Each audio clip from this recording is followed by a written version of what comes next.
Excited ako dahil syempre first time kong makapag-perform sa lip sync battle and dati pinapanood ko lang siya and now andito na ako sa mismong show. So exciting and at the same time kinakabahan. Yung preparation, maiksi lang din. So actually medyo iba siya.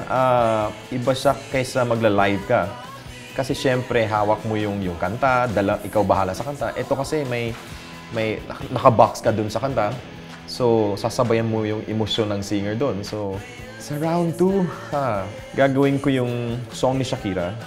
Pakonti ng pakonti yung mga choices. Pero, I think mas Shakira, pag sinabi mong Shakira, iconic, alam mo agad kung ano yung style niya. So, mas madali siyang gawin, siguro.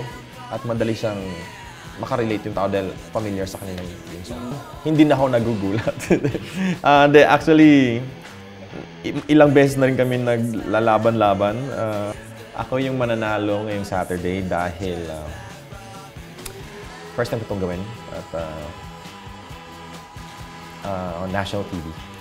Christian, you are going down. Lip Sync Battle Philippines. Nag-enjoy ka ba sa aming video? Click here to subscribe para makapanood ka ng iba pang video na magugustuhan mo. Click na, dali, No dali. na. Ngayon, ayun.